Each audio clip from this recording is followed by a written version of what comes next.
Hello, everyone, and welcome to this week's sports podcast. Now, we've got plenty to get through this week because there's been a lot going on. There's a lot happening in the weekend coming ahead. So, without further ado, let's get on with talking about everything there is to talk about. And we're going to start by talking about the Europa League final Wednesday night, where Manchester United were beaten on penalties by Villarreal. I think it was 11-10 on penalties. They end up after a 1-1 draw during the main match itself and after extra time.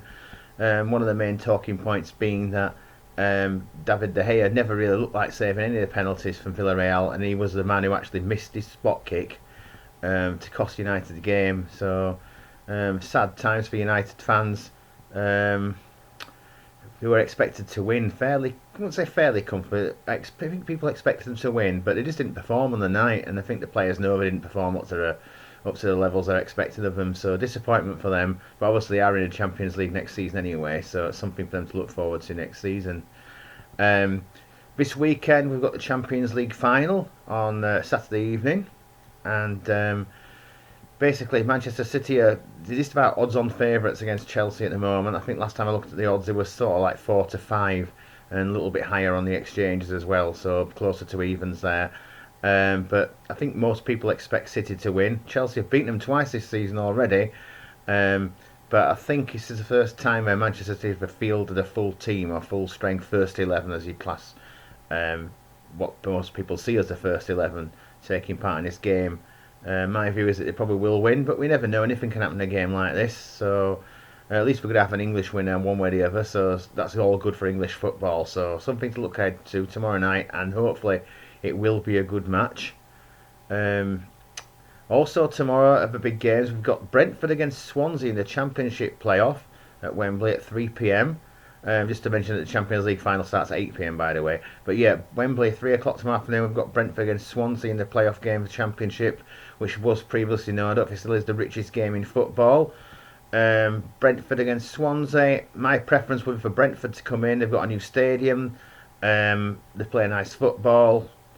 And that's the reason why I want them to win, really. So we'll see what happens there. A big game and a big day for FC Halifax Town tomorrow. The last game of the season in the National League division, and they're playing Chesterfield at home. It's pretty much a win or bust match. We have to hope that the other results go our way. Whatever happens, Town need to win. If they don't win, they won't be in the playoffs. The other games of interest include Bromley against Notts County, and we've also got Eastleigh, their game, and Wrexham's game. They both need to drop points and not win. So, and we've got to win. So the key one for me is probably going to be the Eastleigh match. I think they're playing Solihull, so we've got to hope we don't get the points on the board there. There's all sorts of permutations, but we've just got to do our job, and the fans need to get behind the team, and let's hope we can make it to the playoffs. It'll be a big boost at the end of the season. Whatever happens, they performed well this season. We've had a lot of injuries. At inconvenient times, really. Some misfortune in respect of number of sendings off and things like that, some of which were probably not right, but we can't do anything about it now. So come on, Town, let's do it tomorrow. Okay, now moving on to the Halifax Cricket League, and quick look back at last weekend's results. First of all, there were victories for Bradshaw against Sawbury Bridge, and we've got victories also for Booth, Triangle and Thornton. Unfortunately, the weather ruined the other two games, so there was no play in those ones. But looking quickly at the Bradshaw match, Bradshaw won comfortably in the end with a victory by 63 runs over Sawbury Bridge. Fine performance all round from Simon Collins. He scored 72 unbeaten with the bat and also took 4 wickets for 19.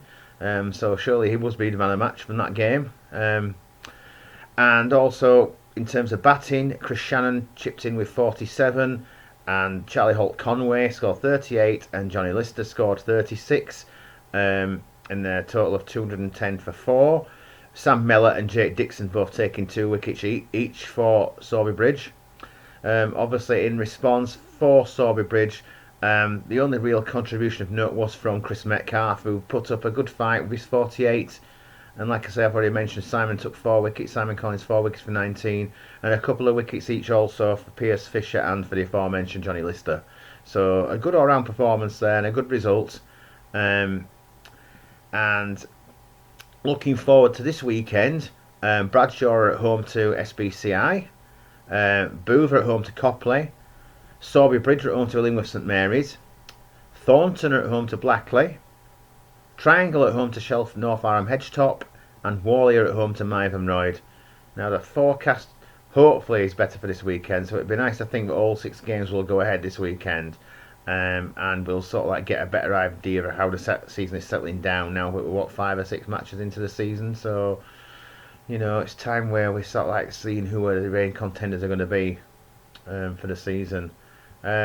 Just before we move on, I just want to mention also, looking at the batting averages, that Josh Hutchinson has already passed 500 runs for this season, having scored 3 centuries for Thornton and a half century. So 513 runs at an average over 100, I believe. So he's doing really well. So well done to Josh. So moving away from the local cricket scene now and just talking about Yorkshire and Lancashire a little bit. The game has started between Yorkshire and Lancashire. It didn't start too well for Yorkshire yesterday when they were skittled out, but actually they fought back a little bit in the end. But at one stage they were 40 for 7, and they made it to 159 all out in the end, thanks to Duke and Ben Code showing some resistance to Lancashire bowling. Lancashire opened their innings really strongly, and at the close of play on day 1 they were 56 for that loss, I believe. Alex Davis had got, in fact it might have been more than that. Probably should check the score, but they'd unbeaten partnership, and Alex Davis had reached a half century. So Yorkshire are probably going to be up against it to get anything out of this game now. Fingers crossed they can fight back. Moving on from cricket, now we're going to talk about the Premier League darts, and the Premier League darts reaches its conclusion this evening, and we've got the semi-finals. Michael van Gerwen against Johnny Clayton, and Jose de Souza against Nathan Aspinall. I think most people will probably consider Michael van Gerwen to be the favourite, and the odds reflect that. But the most value appears to be in Jose de Souza and also Johnny Clayton. Johnny Clayton's had the wood of a MVG in recent times as well when I've seen him play, so there's got to be a chance he may beat him. Jose de Souza come out with a fantastic finish last night. He needed 120 and he went out with 3 double tops against Nathan Aspinall, who plays again tonight. So he beat him comfortably last night. We'll see if it happens again, but realistically any of the 4 players could win this. Aspinall reached the final last year, so it's not he shouldn't be discounted either. So it'll be interesting to see what comes out of it all. So good luck to all 4 players involved there. This weekend, in terms of stock car racing, we've got a Formula 1 meeting at Northampton International Raceway Saturday evening. Got a good booking list there, line-up of 60 plus cars on the Shale.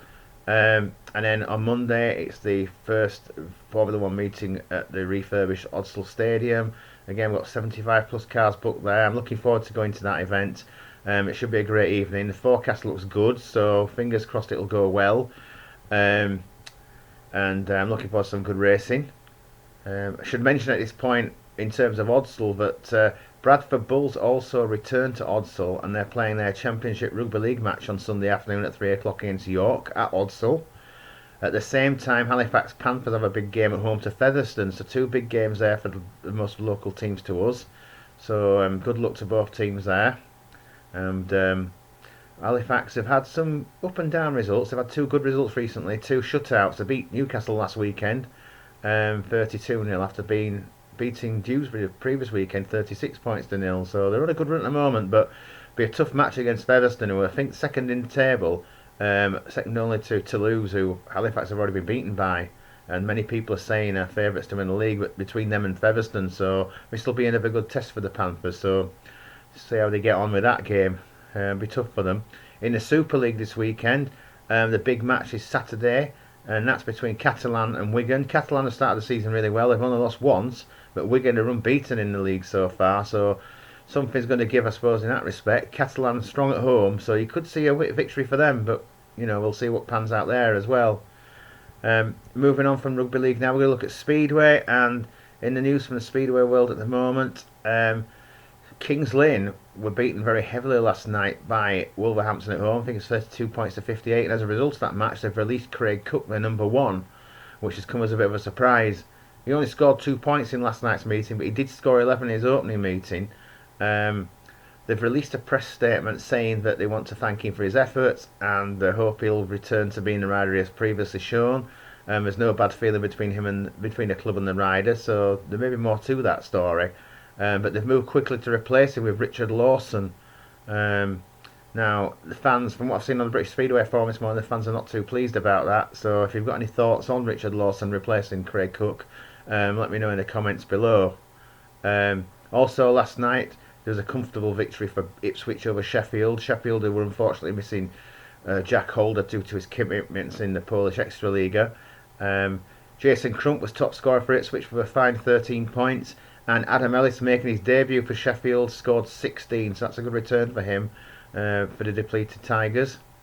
Looking forward to the next round of meetings on Monday lunchtime. Bellevue take on Peterborough at the National Speedway Stadium. 12 o'clock start for that one. And then the evening match, Wolverhampton against Ipswich. Be an interesting battle that. Wolves had a big win, like we say, last night. Ipswich has started the season well, so it could be a close, small, tight, technical track at Wolverhampton. Ipswich's track is similar in that respect, so I'd expect a good, tight meeting there, and it could go either way. It's a shame, actually, that's not on the TV.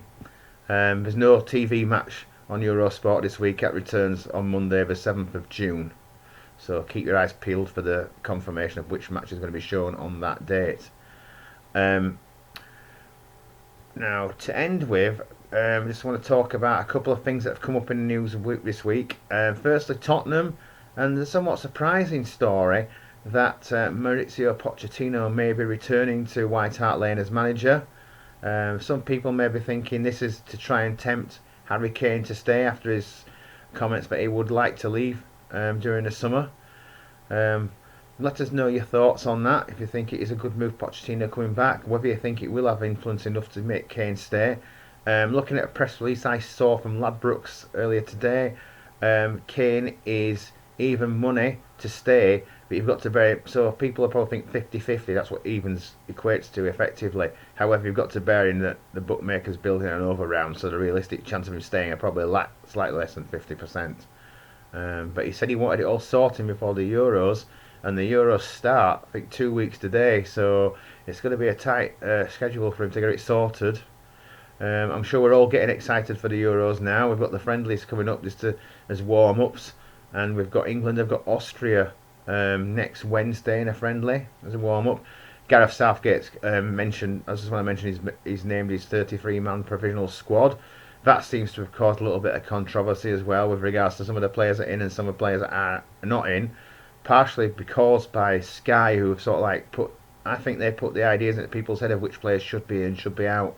I'm thinking of people like Danny Ings and Patrick Bamford, who were saying they haven't been picked, but neither of them really Bamford's never played for England before, so it's not really that big a surprise. Although you could argue that he's included Ben White and Ben Godfrey, who both also, I don't believe, have played in the senior squads before. But I think they're there for experience. They're not likely to play. I don't think Patrick Bamford's at a stage where he wants to learn. He still wants to learn, but it's not crucial to him. It's not about learning for him. It's going to be the fact that he wants to play. Is he 27? So some of the league fans seem to be a bit upset about the fact that Ollie Watkins has been picked over him because the stats suggest otherwise. But my personal view is that Watkins is better than Bamford. He doesn't take as many shots as Bamford does. But that's open to conjecture. So again, if you've got any comments on that, I might be a bit biased being a Villa supporter, but I do think he is better than Bamford. He wastes a lot of chances. He scored a few. He scored one more goal than Vardy. He's not a better player than Vardy, but Vardy doesn't play for England anymore. So there's those things to consider. And the last thing I just want to touch upon this weekend is about the 100, the cricket tournament. I keep getting emails about it saying tickets are selling really well, it's really popular and stuff. But do real cricket fans want to go and watch the 100? What do you think about the 100 as a competition? Let me know your thoughts below. And on that note, I'm going to finish now. So I hope you've enjoyed this week's podcast as always. And I'll be back next Friday probably with an update on everything that's gone on during this week. So until then, it's goodbye from now.